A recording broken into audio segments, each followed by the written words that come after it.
we've had a couple of use cases so far, ranging from pneumatic and electrical engineering to pharmaceuticals to water supply. And now it's time for our next client, who is a big fish, we could say, in the fish processing machinery industry. So the name of the client is BAADER. Most of you probably heard already. We're going to show a quick film, and then I'm going to introduce our client. Let's go for it.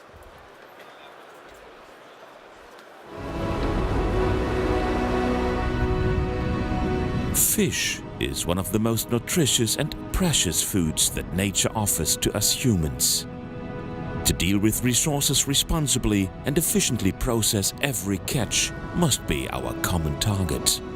Every fiber of fish will be utilized and transformed into precious food. That, for us, is real sustainability through precision. Our engineers develop state-of-the-art equipment that handle and conserve fish more efficiently than any other processing equipment.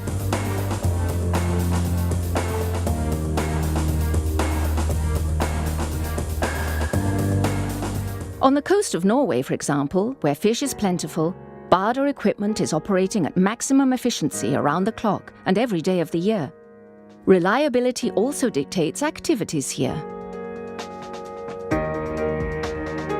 BAADER develops perfect solutions for its customers, from individual machines to total project planning. The incentive, our motivation, is the success of BAADER's customers. People at BAADER know why they are training their offspring at their own company and passing on valuable knowledge from one generation of long-term employees to the next.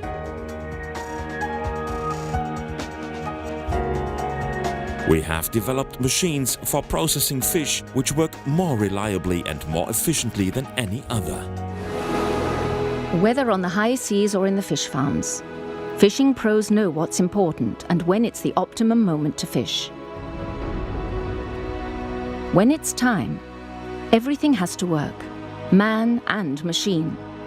Winners know this and rely fully and completely on BAADER. So this is to give you a quick impression of the company, but he can do this much better. Ladies and gentlemen, please welcome Thorsten Krausen from BAADER. Better and in more detail. Mr. Krausen, nice to have you on stage. How are you feeling today? Thank you. I'm feeling good. You're feeling good? Yes. Now, maybe you can tell us a bit more about the company. Give us some facts. Give us some numbers. I will do so. Thank you for being here. The BAADER Group is a worldwide leading company which is producing machineries for the fish and poultry industry. We have 1.2 thousand employees. We are producing in 5 entities all over the world. And we are the main supplier for all companies which are producing fish. That means if you are looking to our products, our market share, if you would like to have lachs or salmon, and you would like to eat it, it is probably that we have produced or the customer have produced this on our machines. And you are the only company that is able to do this in such a high quality at sea. Is that correct? Correct. The challenge that we have here is IoT on sea. In this challenge, we are focusing on our product range that we have on the boats. And on the boats, we are more or less the only one, the best-in-class company to produce fish on boats. So what was the actual, or what is the use case? What solution are you looking for? IoT on sea is looking for a digitalization of the process on the boats. You can imagine if you are on the sea and you are far away from your home base, the data that you would like to have as an owner of the ship, this data you would like to have online every time. Our idea or our challenge is to have online connectivity to the MindSphere, and with the MindSphere online connectivity to the information software that we have in the headquarters of the owner of the ships. So the The general point there is, if you are going to the real world today, we have satellite information.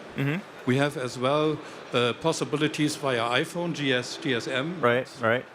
But on the other hand, we have a lot of shadows on the sea.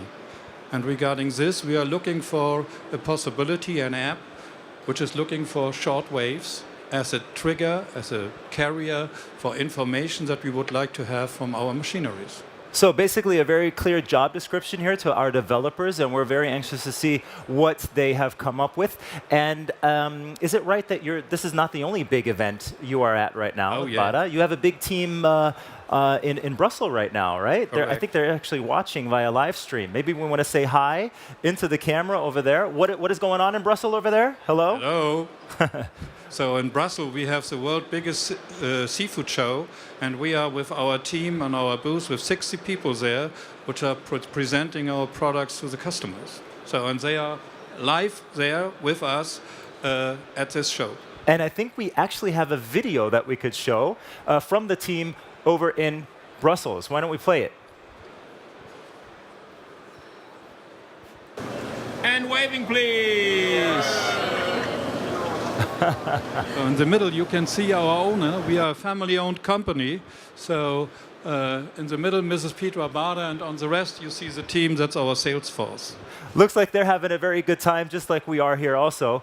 So thank you very much, first of all, for the introduction. And you keep watching in Brussels, and also to everybody else watching online now, on your smartphones, tablets, at home on your TV screens, wherever. You have the chance to vote for your favorite team, for the team you think has the best solution. All you have to do is go to siemens.com/vote now. This also applies to our audience here. We have flyers laying out with a QR code. All you have to do is scan the QR code, and this will lead you right to the voting site.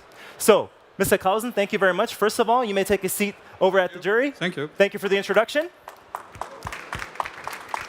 And I'd like to introduce our jury here real quick. We have Daniel Cronin, ladies and gentlemen, the so-called pitch professor. He is an entrepreneur. He is a lecturer. He's a pro when it comes to startups, very passionate about the whole thing. We're glad to have you on board. Thank you so much. Thank you very much. Then Thorsten Klausen, we just got to know from BAADER. Then also today here with us from Siemens, Peter Papperger. Nice to have you. And on the other side, Florian Bayer from Siemens MindSphere. Nice to have you once again. So this is our jury. The developers have to try to impress these guys in the first place, but of course also our audience with their presentation, with the solution, of course, and later on also with the questioning. This is how it's going to run down. I'm going to call the first team up now. They'll have 7 minutes to present, and after that we'll go into an 8-minute Q&A by our jury. So let's bring up the first team, ladies and gentlemen. From WattX, please welcome Tristan, Pedro, and Marcin. Welcome. Great to have you guys. Why don't you come into the middle? I think you feel very comfortable on stage. Meanwhile, I have to tell you, these guys are going for it. And I think this is a great example of how, if you want something, just, don't even apply just for one challenge, apply for all challenges. I think we had you on stage 4 times already. And so basically, you could tell us once again, because not everybody knows you here, just real brief, what is your company about, WattX? So WattX is a deep tech company builder. We're based in Berlin. We're part of the Fiesmann Group. And essentially, we build startups that focus on Industry 4.0 topics for the manufacturing and logistics sector. So what do you do in the company? I'm a venture developer. So I'm head of the venture development team. Our job is essentially to do what the CEO does at the early stage of a startup. OK. Marcin's the head of our tech team. Maybe you can introduce what tech team does? Oh, that's correct. That's correct. Petra's also on the tech team, an IT engineer. And then we also internally have data science teams, UX teams, and HR team, obviously. And you like fish, obviously, also. Love fish. You love fish. OK, so this should be your challenge. 7 minutes to go for it now.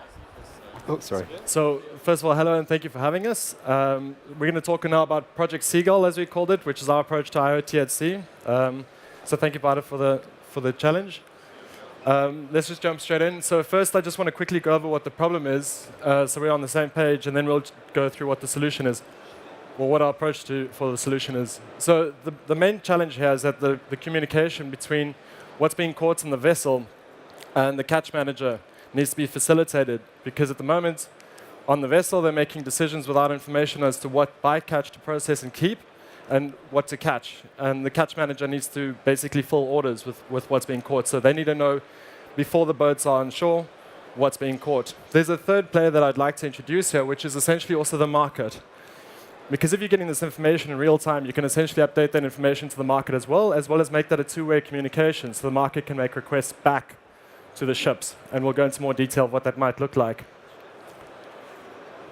To step back a bit and get an overview of who's involved, because it's not one stakeholder. There's a few stakeholders involved here, and this is not a new problem. It's an old problem.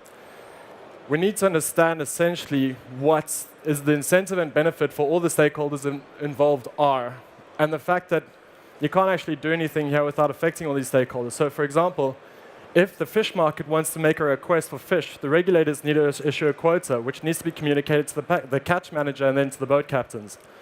And it's important to understand the benefits for all stakeholders involved and how to incentivize the economic effects to get them incentivized to essentially use the solution. So if we deep dive then on specific stakeholders to see what's in it for them, especially our primary stakeholders in this quadrant here, because this is where you need to change the behavioral economics between the players for them to adopt the solution. We have clear benefits, but this is from desktop research that we did. I mean, we found out about the challenge 12 days ago and did some desktop research. This is what we believe the needs for the stakeholders are. What's important to note here is then again the including players like regulators to help them understand what's being caught as well. But what I want to focus on essentially for the solution is this order catch matching. So our approach and our step to a solution would be to build essentially a real-time marketplace, if you will, for fish, using a machine vision-enabled system. So what does that mean? We want to take a machine vision solution that we've already built and adapt that to being installed on the on-boat processing line that you have. Using a deep neural network, you can essentially train the system relatively efficiently with 200 to 400 images, depending on exactly what the use case is. That this machine vision system can then, in real time, as the fish is being processed, classify and grade the fish that's being caught. So you'll not only know what type of fish is being caught, but how big it is, which is new data, I think. For the captain, you can then essentially have that information stored in an onboard solution. I believe there's already a networking system in place that you're using radio waves for. But essentially, through this, you then capture that information on one ship that's then the hub ship, if you will, and that gets sent up via satellite to the cloud in a collective manner to preserve costs. So once you've got that in place, you can then essentially in real time have a two-way communication between the marketplace and the boats at sea via the catch manager, which enables a lot of exciting possibilities in terms of a platform strategy later on. So for example, you can do rights of first refusal for the captains that participate in the solution, can get the right to fulfill an order first or get a better price on an order as they are good participators in the platform. You can also do a learning network on that, because essentially if you know what's being caught in real time and where the vessel is, you can essentially do a fishing heat map. For this, there's a lot of possibilities to do for this once your main solution's in place. But the point with platform strategies is you have to have that first solution in place. In order to get adoption for that first solution, you need to know the benefits for the stakeholders, which is then the step 1 and 2. So if we deep dive on what that step 1 and 2 would look like, it's essentially this. So we've got a machine vision system now where we use the NVIDIA Jetson TX2. That's doing a different use case, but you can quite easily adapt that to this use case because you don't have to do a rules-based system. It's a deep neural network that essentially would learn relatively quickly how to classify the fish. From there, you use the networking that's already existing between the boats, and like I said, you have that central boat that's then the hub that then collects that information of what's being caught and sends it up into the cloud. You then obviously have to also create some sort of dashboard for the boat captain where you can send information back. So for example, hey, there's a lot of demand and not a lot of supply for this type of fish. Maybe you want to focus on trying to catch that. Or if you happen to have this in your bycatch, make sure you keep that part of the bycatch because we have a quota for that, and it's valuable. So of course, there has to be this dashboard and interaction back to the boat captain. And then essentially where we'd want to use MindSphere is to connect this, because you created essentially a data cloud of what's being caught between all the different boats. With that data cloud, you then can use MindSphere to connect that to the different players that are involved on the land side. So for us, for the next step, the question that we'd want to ask, we'd first do some user experience research, because like I said, we did desktop research, but you have to speak to users. So for example, I would want to answer the question like, why should a boat captain want to give you his information in real time of what he's caught?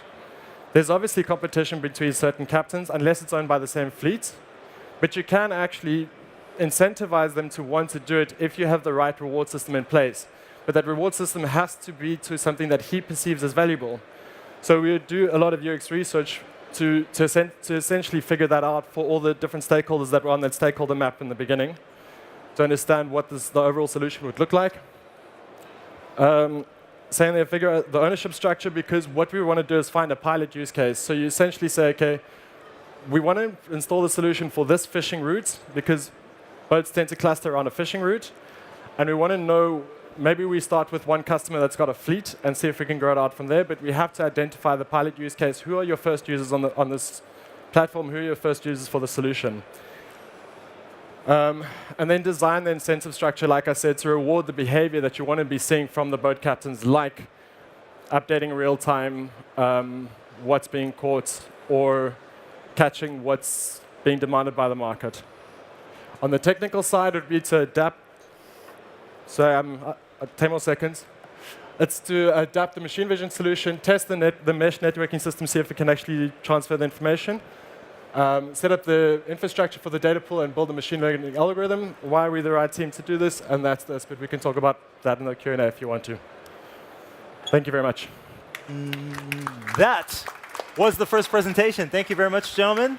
Sorry for adding pressure there at the end, but that was a nice presentation. What I think is always fascinating, doesn't matter who's on stage so far, who has been on stage so far, but the way they actually have to, think into the actual company, get into the heads of whoever's in charge here. And I think this was a nice example. Once again, what are your questions? Well, first of what you said, that's the essence of what startups do. Now, again, gentlemen, I always love your style of presenting. The fourth time now in 3 days, so yeah.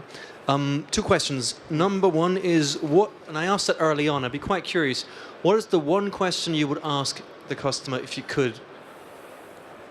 In advance. So are we saying the customer here is the catch manager or the boat captain? Because which one's the customer and user?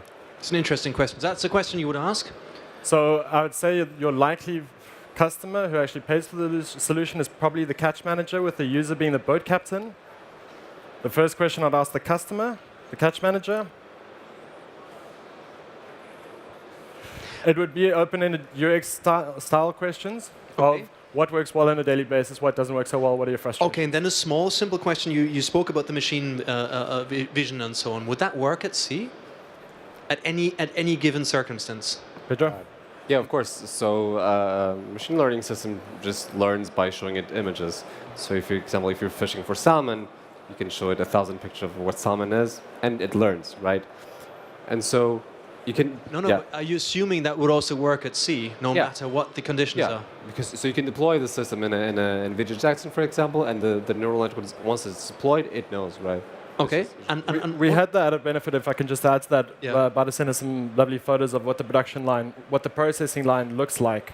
And after looking at that, that's where we came up with the idea. So we first looked at the use case and then decided the technology, which is... And gentlemen, assuming BAADER says that's fantastic and we'd like you to do some more on-site research, and it's going to take 2 weeks on a boat, are you in? Then, sign me up. I'm a scuba diving instructor, so I'm happy at sea. Good man, you've just volunteered. That's fantastic. Do you have experience on sea? As a scuba diving instructor, yes. On a fishing vessel, absolutely not. But we'll find out. You know how hard it is? No idea. We'll figure it out, though. Okay, we will see. So any other questions from the jury? Gentlemen, please. So do you have already an idea about the use case? And did you already think about the algorithm, what you will need? So the use case, I'm assuming, mean the pilot that we'd actually want to test. So where's my clicker? I got some backup slides. There's one fishing route that seems to be quite popular. As I was scouting this on a satellite thing, the slides aren't up. Can we get those up? So essentially, it's the northeast. So there was a fishing route that I found that was very, let's say, frequented by fishing vessels. You got it. But I still have some questions about this. This is just the first glance. Sorry. So it was that one up there that's going up on the northeast side. So that seems like a good route. It's close to Europe. It makes sense for us to do one of the routes that is close to Europe. We don't want to actually have to go to off the Gulf of Mexico to do it now. So probably that one. Clients, who the client would be, not sure. But that seems to be a good route. Okay, thank you. So final question from my side, probably, just to understand the case you presented. So you would propose to install AI on the ship, correct? And then transmit the results up, right? Depends what you mean by AI, but mostly, essentially, you train your algorithm in the cloud, and you just on-premise make the decision, the classification, right? Pretty much, yeah. All right, so the training happens in the cloud, not on the ship. Okay. Yeah. Exactly. Any other questions? Thank you. Please. If I'm looking to your presentation, and it feels for me that you are really good prepared. If you're looking to special species, do you have any thoughts about, for example, if you're looking for cod or for herring, pelagic fishing, do you have any further thoughts about specific species? Absolutely not. Didn't get that far. I think the joy of doing a deep neural network and teaching it with pictures of the fish is it adapts really quickly between the different types of fish. So we actually don't care which fish we're looking at, as long as we get photos of the fish up front to train the system. So the type of fish for us is somehow less relevant. Another point, you mentioned you would like to transfer pictures. Pictures is a lot of data. We are looking for short wave. So based on this, you have to distract this a lot. So you cannot transport picture and high level of data. What is your solution regarding this? Totally agreed. That's why we wouldn't transfer the picture. You can do the computing on board. So you do the computing and classification on board, and all you transfer is essentially the data of classification of fish numbers, etc. And that's fairly low bandwidth required. So, but just to add to that, alternatively, so the training of the neural network doesn't need to occur synchronously, right? So you can just generate thousands of images beforehand, bring that in a USB stick, in a hard drive, whatever you like, and train that once you're on shore, then bring back this trained neural network model back to your ship, and then use that. So there doesn't need to be a constant communication. It doesn't need to be a constant update of neural network. The neural network will run on its own once it's trained. You can improve it over time, or you can add some other features like, is this fish good or bad? Is it properly grown? Or there's a lot more potential rather than just figuring out what type of fish is. But that doesn't need to be a constant stream of data back and forth. This can happen very asynchronously. Now, I do have a question, gentlemen. You've been quite successful throughout the last 2 or 3 days. Give us a feeling for your pipeline. Can you handle all of these customers? He's smiling already. If we got all 4 tomorrow to say, let's go, probably not. My experience, or our experience so far, is these things take a bit more time to understand exactly what are we doing here. Are we going to build a new venture? Are we just building a project? So given those sales cycles, if you will, yeah, totally. We can do it. I'm liking your honest approach, and just give us a feeling for the time frame we're talking about. What kind of sales cycles would the customer be looking at? On our side, we can start tomorrow. That's not a problem, but generally from the customer side, it's 6 to 8 months. Okay. Gentlemen, any other questions? All right. You do? I have one last question. I wasn't here yesterday, so I already don't know you. You are already a company, or you are from university, or? So we are a company. We're a company that's part of the Fissmann Group, the Heizungsbauer. We're owned by Fissmann, and we're a company that builds companies. So we're a company builder, and we build new startups, and we're financially backed by the Fissmann Group. Okay, thanks. All right. And that means 50 seconds left on the clock, so perfect in time. One more big round of applause. WattX, our first team on stage. Thank you, gentlemen. All right. And this is your chance, ladies and gentlemen, to vote. If you say, hey, great solution, go to siemens.com/vote now. You can do the same basically here also. Just pick up one of the flyers or put it into your browser on your smartphone. So that was number 1. Now let's move right on to team number 2 to pitch for the best solution for BAADER. Here is Netcon and Michael Prange and Michael Weiss. Welcome. Hi. Hi. Welcome. How are you guys doing? Fine. Fine. Thanks. Michael and Michael. Yeah. That's right. And Netcon is the company. Tell us a bit about it. Yes, we are about 20 years old. Oh, look at that. Yeah. Okay. We started 20 years ago with web and software development. Right. Very based on web software. And we're about, as I said, 20 developers, software engineers. And yeah, we are ready for the digitalization You're of ready. the world. That is good. That is perfect. So tell us a bit about your positions. What do you do? Yes, I'm CEO. I'm an engineer in electronics and automation. Okay. And I'm working as a senior advisor to Netcon, so I was in the software business for nearly 29 years, so you can estimate how old I am. I'm teaching entrepreneurship and technology management at Hamburg University of Technology, and I was in the automation business, primarily in the automotive sector for 25 years until we sold our companies. Right. And so now I'm a little bit assisting companies like Netcon with digital transformation. We're excited, and I think BAADER is excited to see what you have. Yeah, so really. Go for it. So. Yeah, thank you. Thank you. Warm welcome from my side. And thank you very much that we have got the possibility to pitch here in this great area of Siemens. And I'd like to start. At first, the problem decision, you know, you've heard about it.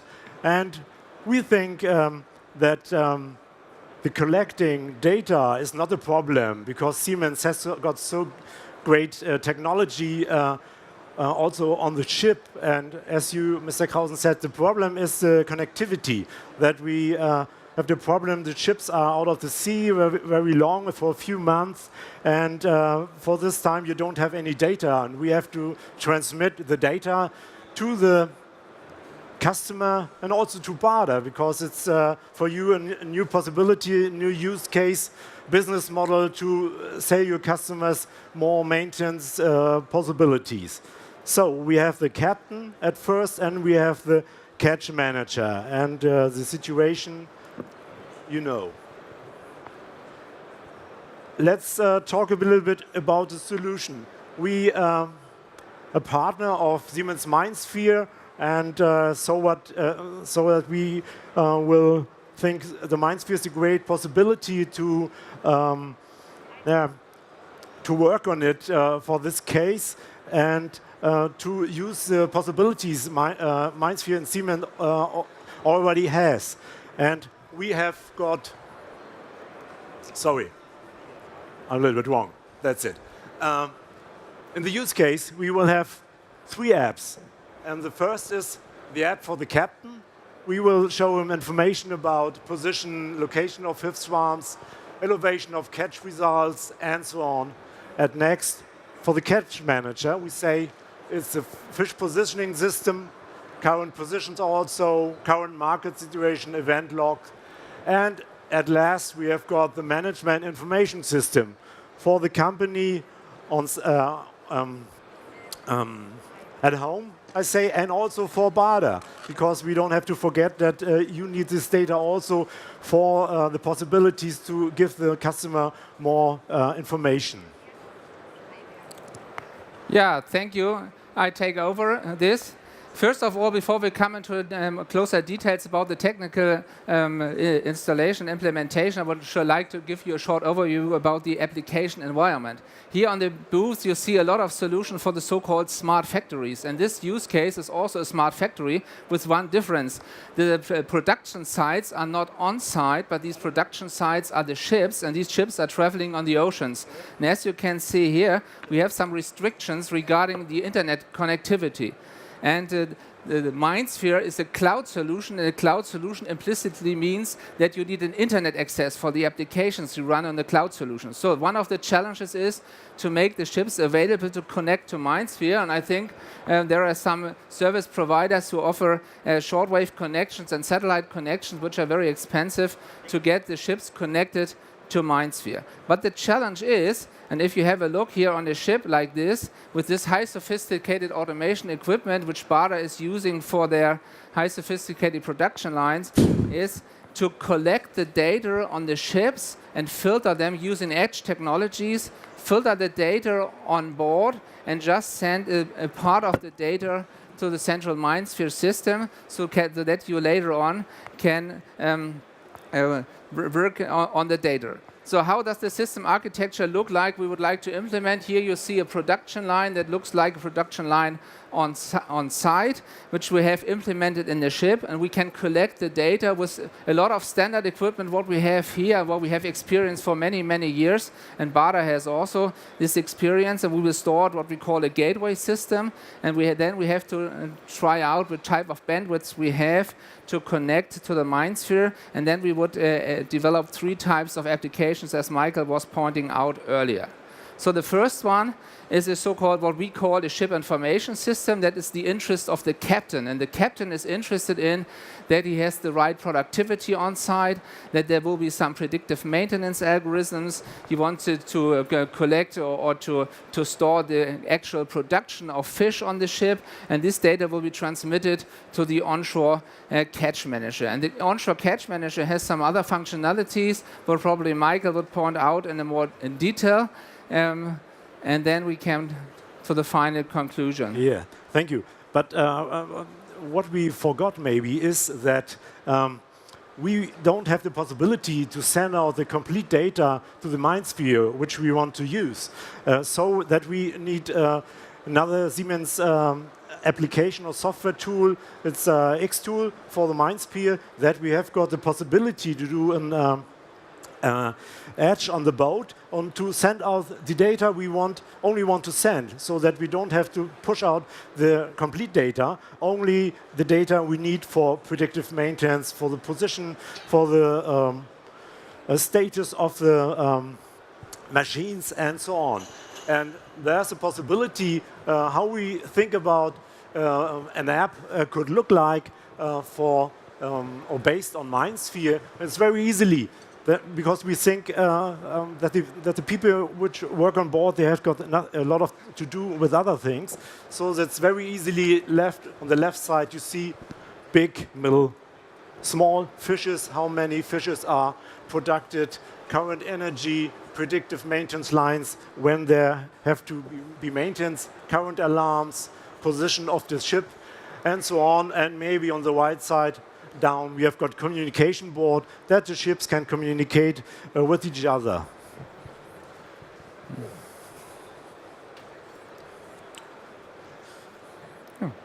Me again. Okay. Yeah, you can. So, what are the customers' benefits? We have an optimization of the ship use, maybe the positions, machine data, catch results, and fish production. An optimization of the fish production with the fish information system, and also the optimization for the fleet and products. What we also think about is the next step of digitalization of fish production, maybe virtual reality, that we have got the data to build up a digital twin to go through the ship and see how the production works from the land side on. And we think that's also a good thing for the future, and possible with this solution if we only take a few the data we need by the edge to the MindSphere. So you can come to a conclusion. 20 more seconds. More seconds? No, thank you. Or are you finished? Yeah. I'm finished. Thank you very much. Good. All right. Time's up. OK, ladies and gentlemen, give it up for NetCon. Michael and Michael. And how did you feel now? Oh, great. Still great. Yeah? Yeah. Great Up audience. to now, but now it's time for the questions. Yeah, that's great. All right, No so that's problem. great. They're happy. OK, Daniel, go for it. Gentlemen, thank you very much. please do give me a bit of an understanding about your ownership structure. So you're the CEO and owner, or? Yes, that's it. I founded the company 20 years ago, and we are, it's funny, also based in Lübeck, where BAADER comes from. But anyway, it's a good city to live near to Hamburg, and we are 20 people, and we're working together, and we're thinking about to build up an own company for the consulting the industrial customers. Okay, and there's no venture capital in your company, and I think it's no, it's by own. Yeah. Fantastic. Just give me a feeling as well. What would the next action be that we can understand better your speed? The next would be to have a workshop with the customer, and maybe out of this big production line to take off a very small part and to find out how it works, to do a test with the bandwidth at the production area in the BAADER factory, and to find out how it feels and to go further on. And last question from me, what are you assuming is the biggest technical challenge you will have to face based on your current assumptions? Yeah, probably the connectivity on all the oceans, to combine the local data collection on the ships, to have an intelligent algorithm to compromise data using the short bandwidths with sonar or with shortwave radio or satellite connections, and have a transmission of the whole data if you come to the harbors by wireless LAN or whatever, to make an intelligent data collection solution. That might be the challenge, because everything else, if you had the production sites onshore, it would be not so difficult if you have an internet connection all the time to collect the data and have any type of apps on top. So that would be not a big challenge, I think. Thank you, gentlemen. But please. Just one I'd like to add something. We think that Siemens has great productions, great software solutions, also KI and the other things. So we don't need any other software tools to implement. We think that it's a good base to push out the applications and to produce apps very quickly with the customer together. Well, speaking of the customer, what's your feeling? The presentation was nice. I understand the mechanics in the presentation as well as the overall view, and this fits to what we see as well. My question goes more to the technical part. You mentioned that you would like to connect Siemens products, but if we are looking to our products that we have on sea, there's not only Siemens. So we need, I would say, a wider range of products that we can connect to the MindSphere. What is your thoughts about this? Yeah, that's the business what I was doing for more than 20 years, to connect different type of equipment, especially for automotive and manufacturing industries. You have the MindConnect library, where you can put any type of software collecting data below a MindSphere and put all the data to the MindSphere cloud solution. So that's, I think, one of our key knowledge to do this. But we wanted to focus on what is as Siemens equipment on board, but offshore, to think about the sonar systems, for example, to detect the fish swarms, to think about the GPS signals that you want to integrate as positions and MindSphere and things like this. We could integrate this using the MindConnect library. So, how much power do you think that you need to develop what you have mentioned here? Over time, I think 3-4 people working for 2-3 months. So I think we're relatively at the beginning. It depends if we want to include everything what we have mentioned on the slides. It's a huge portfolio, but I think the first project could be finished very shortly, so 2 or 3 months or so, and then. But we like to work on the agile thinking, that we have got a goal, but we go together this way. So at first we have to define a small project, and with different stories we develop the solutions together. And we don't think that the big way is the best solutions. Also for the customer, we want to go together with you in very short, or with the customer, very short breaks, to have also for you good results. Thank you. I think you had a question. It seemed that way. Peter. Yeah, thank you for your presentation. I think you have a good idea about the apps you want to develop. My question is, do you already have experience to send data via networks which have such a limited bandwidth as we will have it in this use cases? For that, I have to say that was what I have done during my study and during my first job, communication technology, and for that I see no problem to solve this. Okay, thanks. Thank you. Any other questions? No questions from you? No questions from you? Thank you very much, gentlemen. Thank This you. is your applause, NetCon. Michael and Michael. Thank you. Thanks a lot. Thank you. Good luck. And all of you watching at home now, if you would like to vote for NetCon, go to siemens.com/vote now. Also, the same applies, of course, to our audience here. Greetings to Brussels, once again, to the colleagues from BAADER watching. And we also have some here in the audience. How are you liking it so far? Everything good? Yeah? Yeah? Excited about what our other teams are going to present. I was talking to you the other day. They were telling me a bit about the company. Very, very interesting. BAADER not only into fish processing, also food processing in general. Poultry also a very, very big part of the business. But we're concentrating, of course, on fish now. And it kind of seems like the teams so far, they're all experts in this field already. How is that? Like they only knew about this a few days ago. What do you say about that? Well, I think the challenge as a startup is to understand the customer as well as possible and to kind of think out of their eyes. That's what startups do. It's all about having the problem-solution fit. And in order to have that, you have to understand the problem and to think through the eyes of the customer. Obviously, our customer can judge this a lot better than I can, but that's kind of the mindset we all do have. Is that also a feeling you have, Mr. Carlsen? I'm really amazed how they deep diving into this problem. And honestly, I had not expected this before I came here. Well, let's keep it going. There's more to come. So why don't we bring up team number 3, ladies and gentlemen, from General Transportation. Please welcome Valentin and Julia. Welcome, Valentin. Hi. Julia. So, how do you feel? Fine. Yeah, it's okay. Yeah, more excited or more frightened about what's about to happen? More excited. More Good. excited, yeah. That's what you need. Be excited about it. That's the right mindset. Now, you have 7 minutes to present, 8 minutes later on for some questioning. What do you think is going to be more difficult? It's okay. We'll just We wait can and manage see. it. Give us 2 or 3 more stats about the company. General Transportations, where are you from?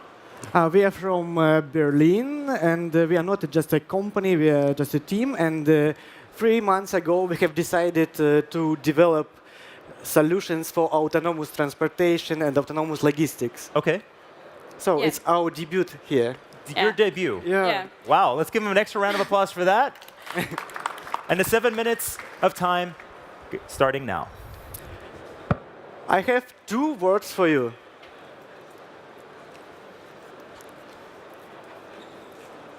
Why it's not working?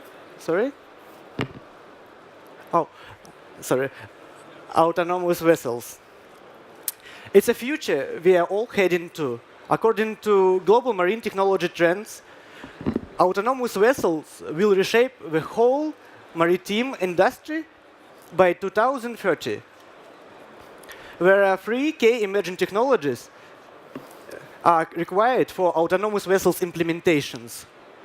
Firstly, we should connect vessels with onshore to transfer IoT data.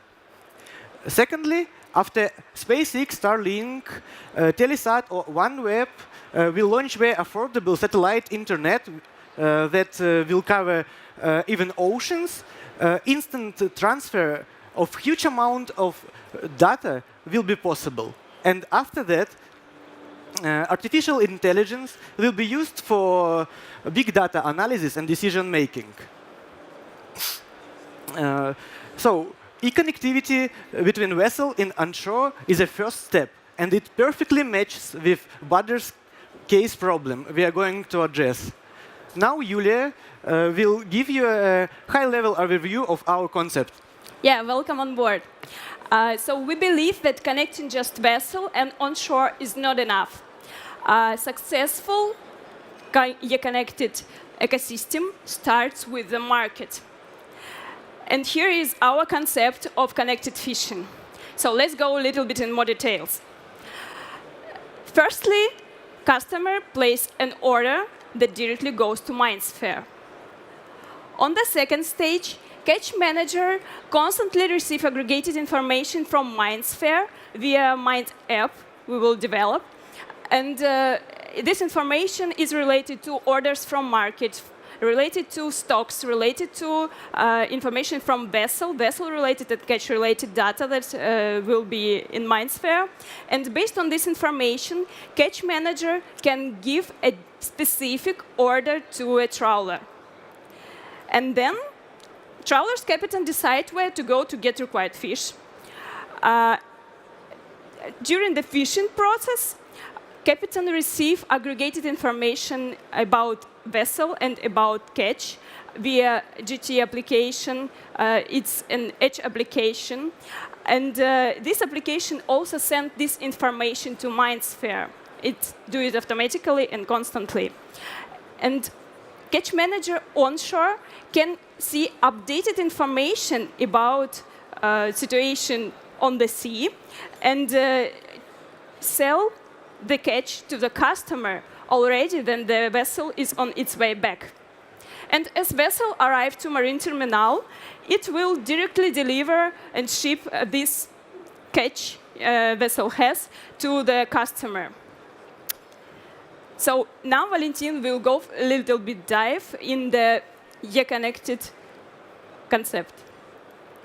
The baseline of our concept is consolidation of discrete sensors and their data into integral smart system. So we are considering the whole vessel as a single IoT device.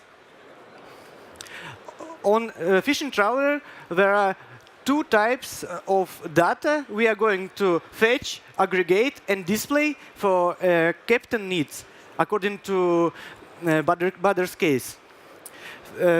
It's vessel-related information and catch-related information.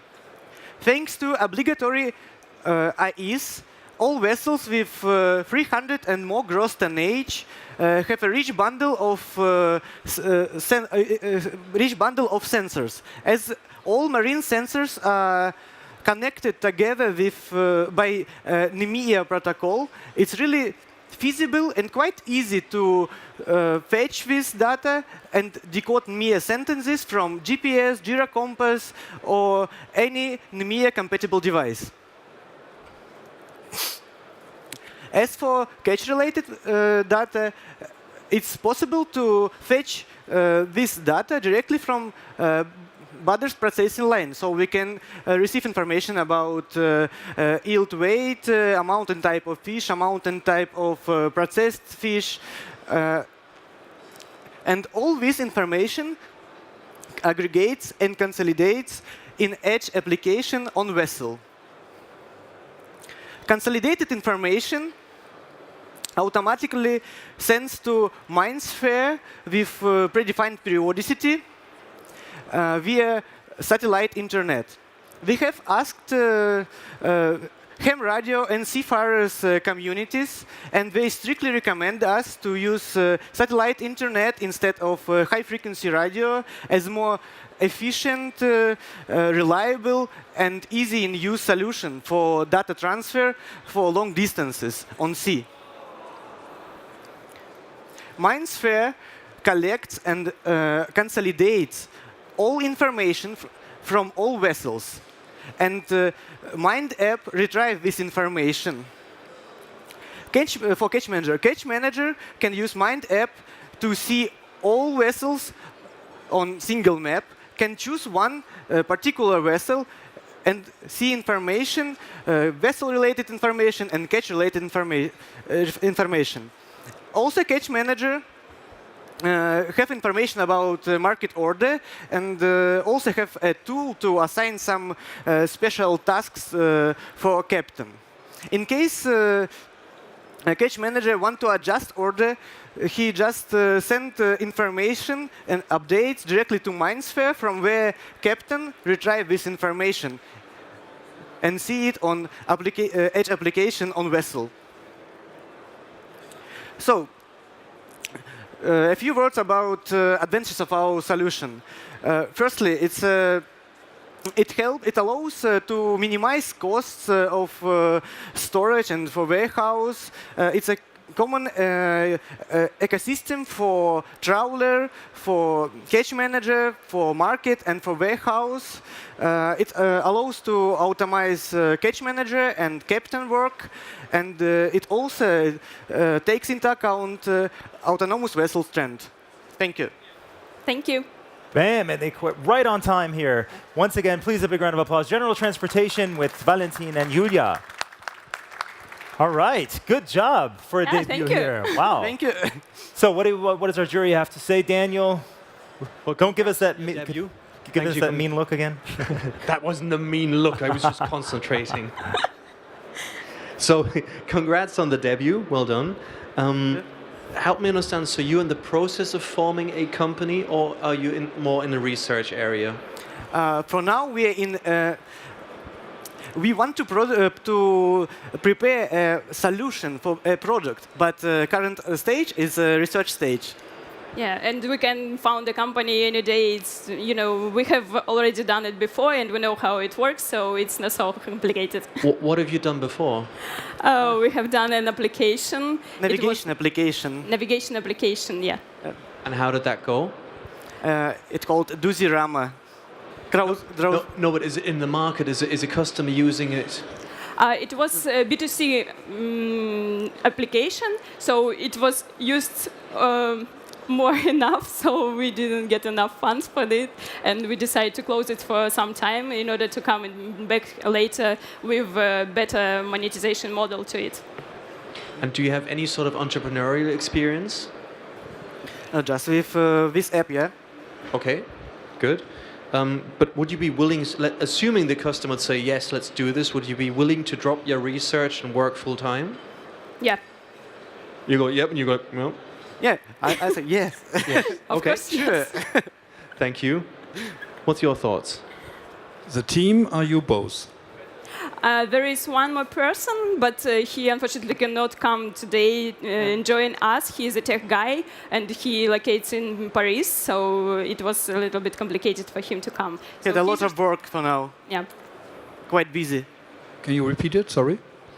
Our third guy now is quite busy. Okay, I understand. Yeah. If I'm looking to your solution, you are trying to optimize inventory. But if you're looking to the process, and if you are catching on sea, then you are catching. You cannot tell the fish, oh, I don't want you now, I want you 5 minutes later. So that means how you would like to optimize in this case.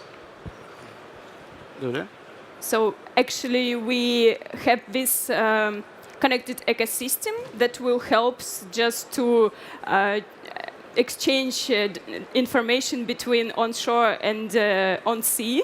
And if fish is not coming right now, so captain can just inform database about the situation, and catch manager understand the situation, and maybe he can quickly do another action in order to fulfill the order in time manner. And also we have told that Biosphere aggregates all information from all vessels. So we know in which location fish is or not. Yeah, we can also make some trends and focus in order to understand where should better trawler go right now, in order so he will give a more probability to have a fish there, not somewhere else. Thank you. Yeah, just a very probably detailed question, but did you estimate an amount of data you would need to have in the transfer? So how much data transfer from the ship to the cloud and back? Any ideas?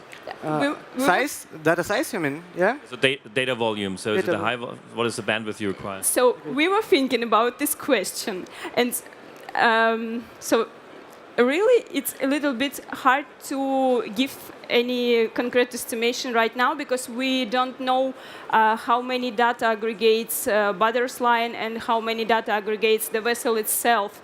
So we have talked with the community of seafarers, and they told us that will be not so much actually, because these data are just a plain text, and you can anyway. It's not a pictures or it's not a videos and audio or something like that.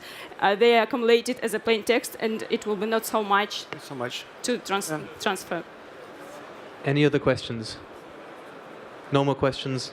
Yeah. Thank you very much. Thank you so much. Thank you. Thank you so much. Give it up one more time here. General Transportation. Thank you very much, Thank Julia you. and Valentin. Good luck. So, if you say, hey, General Transportation, I'm going to give them my general vote, go to siemens.com/vote now. And the same applies, of course, to all of you.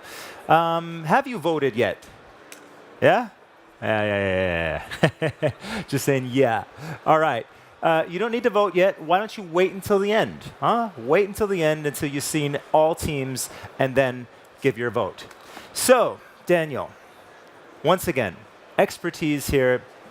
Like we said, in all three teams so far, it's been fantastic. What other rules would you set up if you were to write a book about entrepreneurship? Give us 3 golden rules on what to think about. Well, I think number one is whatever you do is break the rules, not the tables. But don't break the equipment. No, don't break the equipment.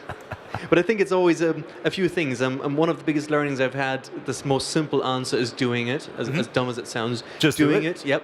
Number 2, be prepared to break the rules. And number 3, be dumb enough to try it. Sounds a little nasty, but I think if you think about too many things, there are too many good reasons why not to do it. You have to be naive and dumb enough to give it a shot, and you have to be willing enough to also work past expertise and known givens and say, well, I understand that everyone's saying it can't be done.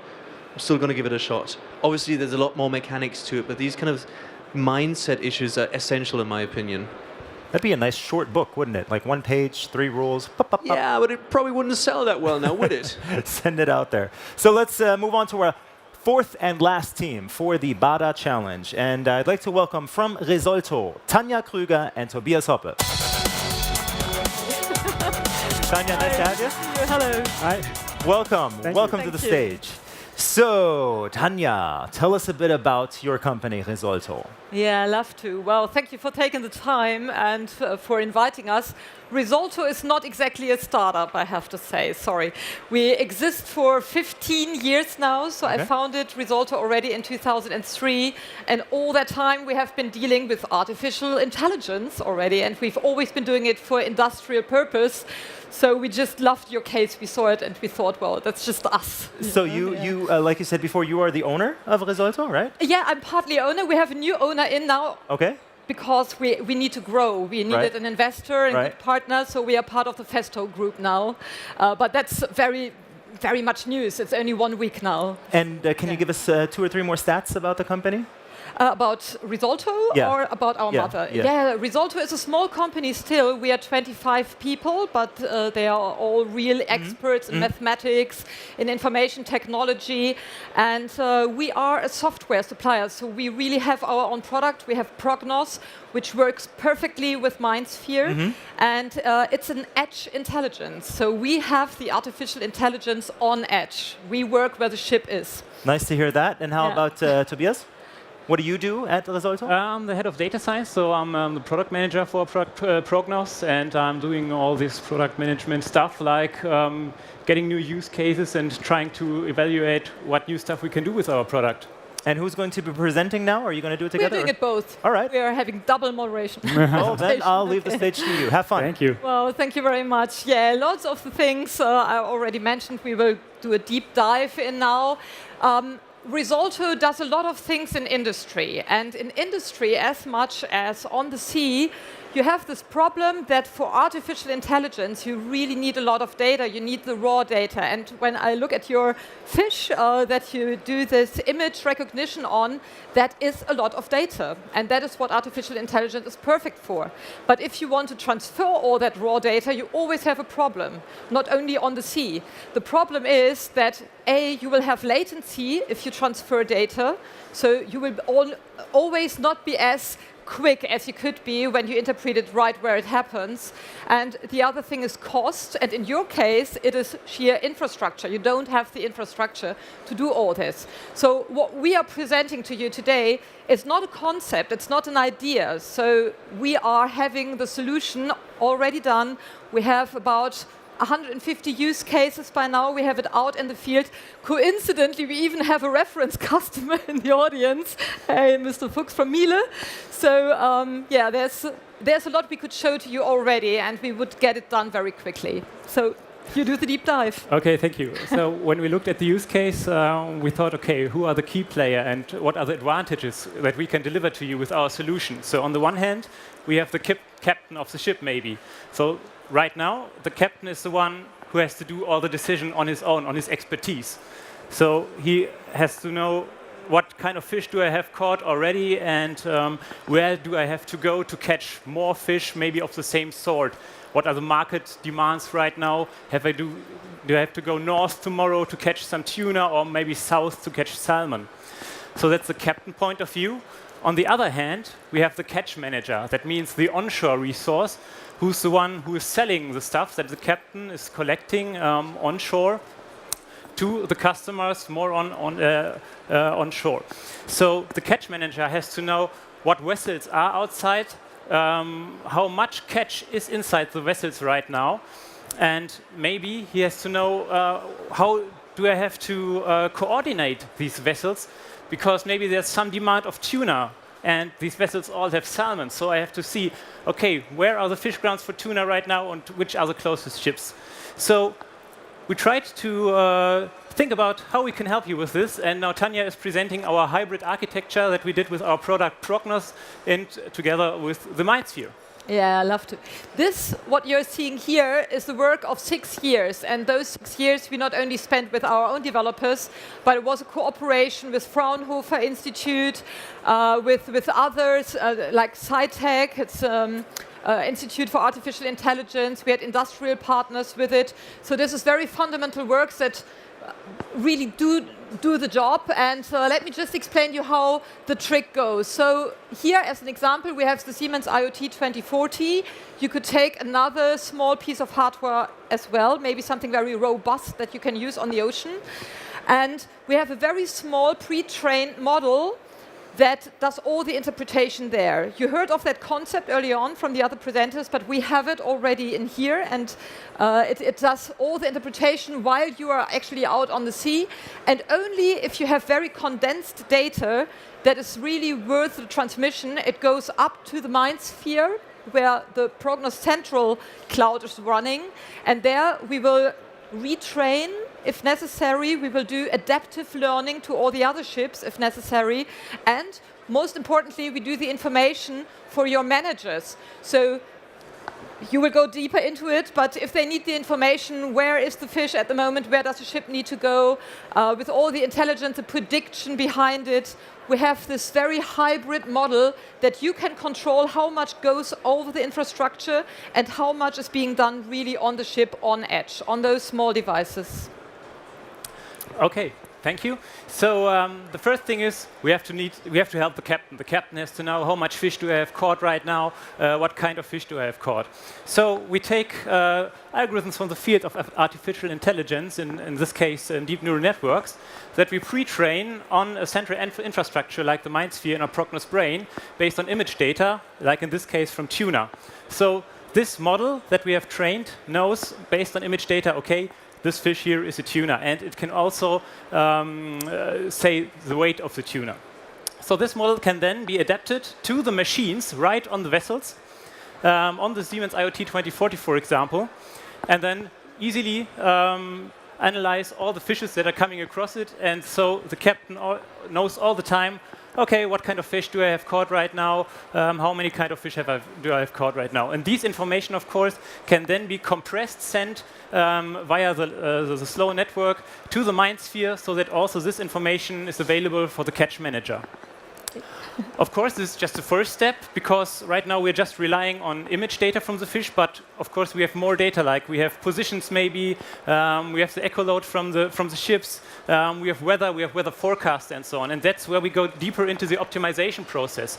Meaning, right now, the catch manager can see in MindSphere a map maybe with all the vessels and how the vessels are equipped. But that's nothing he can plan with, because maybe if the demand for a market changes, he has to optimize the process of catching the fish. And that's where we come in cloud, where we do the catch prediction, meaning based on the learning that we've done in the past, we know, well, when it's 23 degrees outside and maybe it's June, we know there's tuna somewhere in front of Tromsø. That's all learned by the model, not only by the captain, but in the model over all vessels. And so the catch manager is even able to optimize his own fleet. So he can, for example, do quick reactions regarding changes on the market. He has a map of labeled fishing grounds, for example. And yeah, he can also send these information to different captains on the ship, control the captains like this, and optimize the process of fishing overall with this. Thank you. You still have 10 seconds that I use, because the first use case we did this for was offshore wind power. So please ask me if we ever did this on sea before, because yes, we did. Okay, thank you. And with that, the time is up. Perfect. All right. Give it up one more time for Risolto. Tanya and Tobias. Wow, what a way. It's like 10 seconds more to go. I'm taking them. I'm going to use them. That's my time. Use the time. Now it's your time. 8 minutes. Well done. I'm liking this entrepreneurial approach and always selling. That's always strong. So let me get this straight. So you were acquired by Festo, or you're part of the Festo group now? That's the same thing. No, but you still have ownership. Can you still Yes. We share the shares. Okay, good. Yeah. And I also understood that you're ready. You would have a solution that will be. Yes. Is it turnkey? It is turnkey.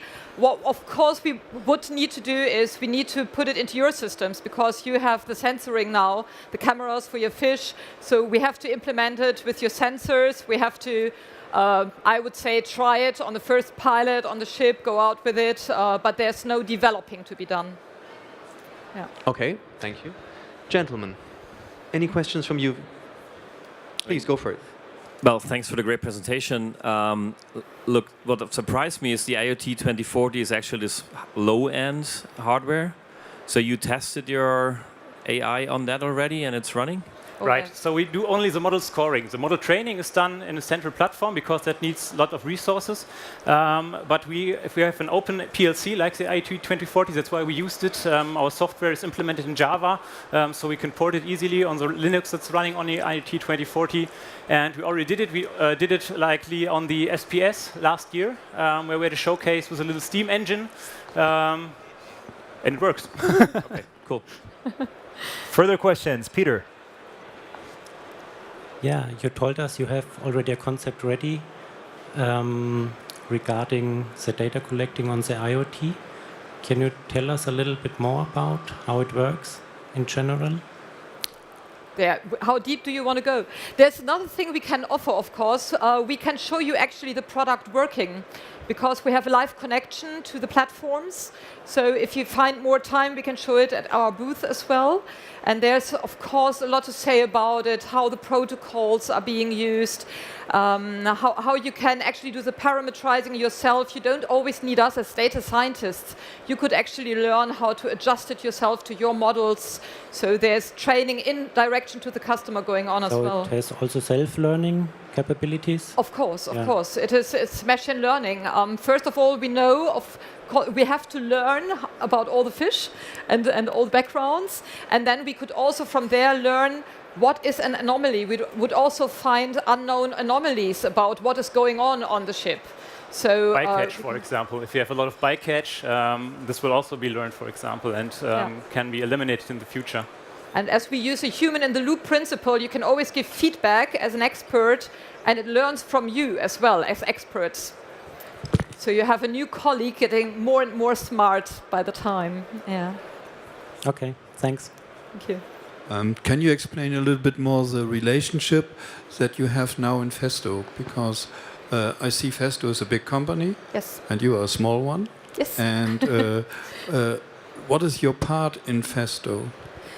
Well, we are still a company that works completely independent, so we still look after our own customers, we do our own strategies, but Festo now is also a very big customer of ours, so we are developing IoT products with them hand in hand as one of our customers.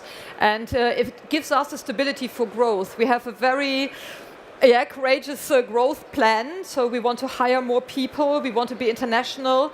We want to really play a role because of all the investments we already did. We don't want to vanish beside some IBM or whoever is bringing in some artificial intelligence. Also, we say that good AI is happening in Germany as much as it might be happening in America. So we don't want to be depending on all the big AI providers that we see in the US at the moment. Please just give us an insight on your growth plan. You said you're 25 people right now. Yeah, 50 by 2022. So we want to double, at least double in the next 4 years. Okay. Yes. Good, thank you. Thank you. Any other questions? No more questions? Thank you very much. Okay, thank you. So, thank you also. Tobias, Tanya, good luck. And this is your chance once again to vote. Go to siemens.com/vote now and vote for your favorite team. I hope our colleagues here from MindSphere are doing the same thing, and of course everybody else sitting around here. If you followed the entire presentation, I think this was a very comprehensive presentation from everybody here on stage today. And I'd like to get all teams back on stage now for a quick, questioning. Some more questions.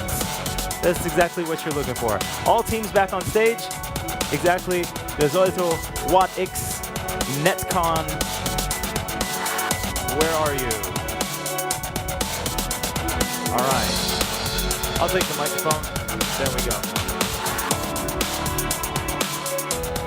So what will our winner team receive? The winner from the online voting will get a chance to go to the next MindSphere conference in Berlin in September. Magnus, do you want to take over? You know exactly what I'm about to say, right? So I'm going to ask some questions here. First of all, WattX.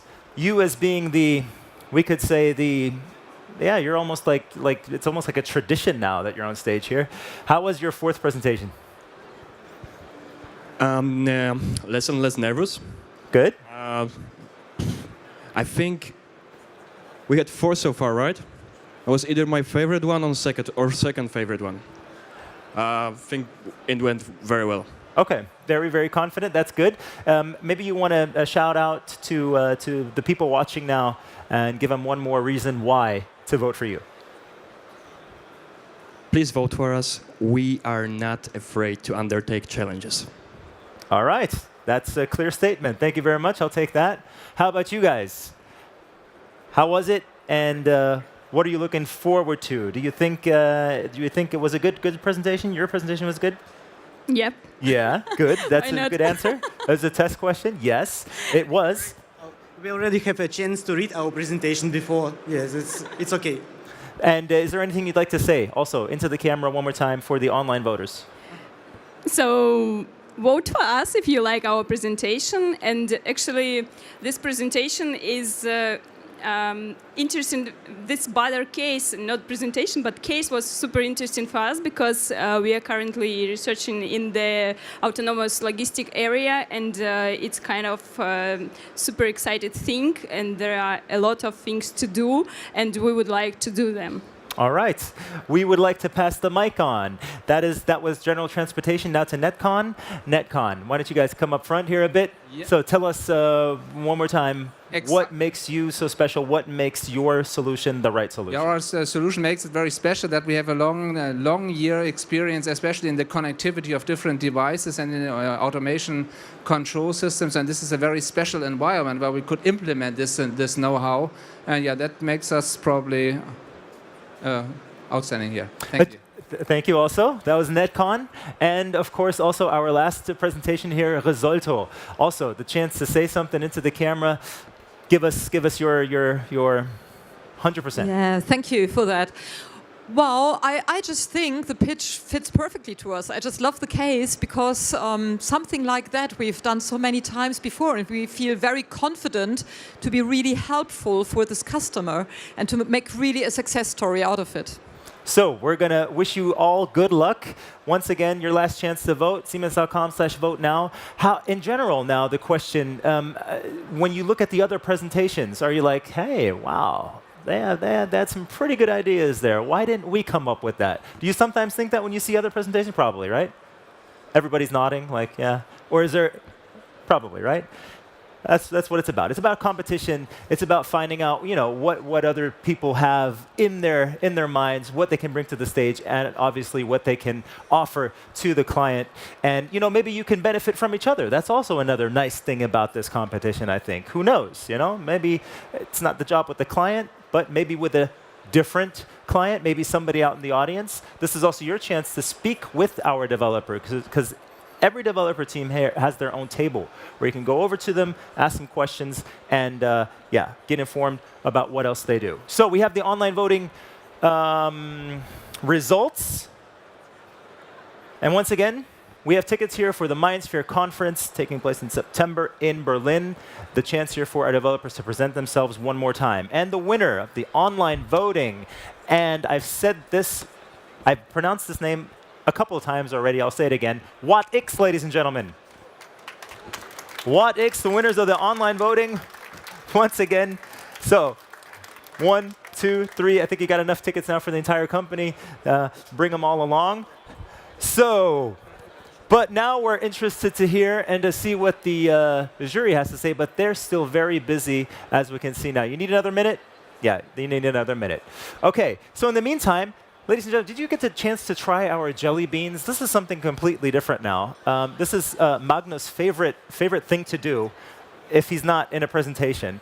He loves these jelly beans. I'm gonna hand them out to the audience, and then you can maybe have a chat with Magnus on why they're so delicious. Please, have one, have one. Some great energy here in between. Pure sugar, but hey, Magnus, that's what it's about, right? What are you actually here for? I'm here for the jelly beans, and I totally love the concept of the open challenge. Really? To me, it's going in the direction of the TED Talks, and to see the creativity and the stuff you present and how you think is, to me, yes, totally inspiring. I also love the Shark Tank as a TV show, so for me, nice. Yeah. Oh, really? What did you do there? What did I do there? You were there live? No, I watched it on TV. Oh, I thought you were. Oh, OK. I thought you were a part of it. OK. Once, perhaps, sometimes. Perhaps you and I should do it. I mean, the flying thing, digital enterprise. We do something similar on stage, don't we? We do, we do. Which is actually pretty fun. Yeah, we do it soon again. So I do take the opportunity to do some commercialing for me. Yeah, why not? 15 minutes from now. What is the area you're in? Aerospace. Right now, right? Right now, yeah.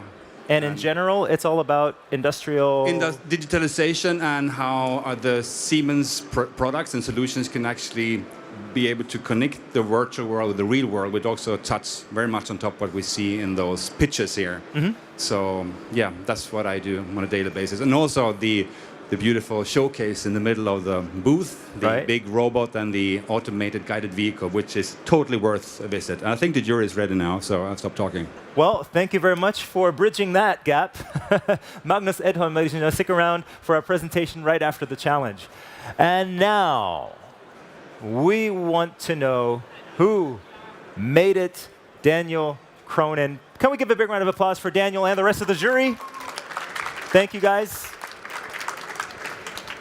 Sorry about that, but no it was problem. Quite a discussion again. I have Magnus by my side, nothing go wrong. Well done. And I've seen you like, so well done on that. But you know what they say, improvise, adapt, overcome. Apparently that always helps. Yeah, so we had quite a discussion again. And again, we quite like what we heard.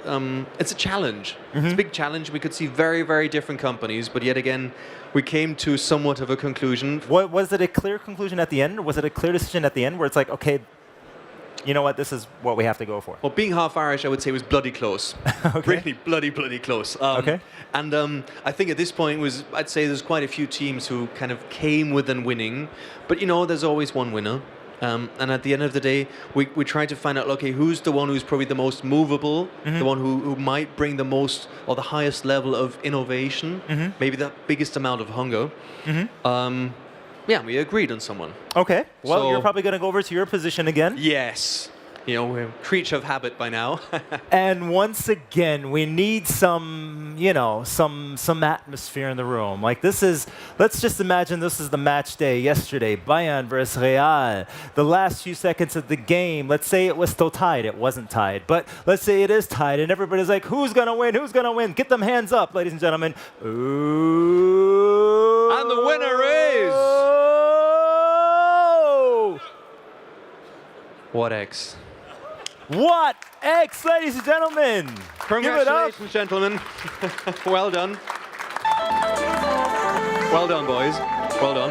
Now I have to say, and I would like to, please do join us. I have to say, it was a very tight fit. And we really said, well, they won so much, can they win again? So it was even harder, the benchmark was even harder for them. But Mr. Kausen, maybe you can say, why did we decide for them? First of all, I have to say, the decision was hard because in each team there was something which I really like. And as you mentioned, the main point was you are looking so hungry, really so hungry, and that's what I appreciate. We are looking for people which want to be a new world, and that's what I have seen in you. That's the reason why. Thank you very much, Mr. Well done, Kausen. gentlemen. Maybe you can join for one more picture in the middle. Yep.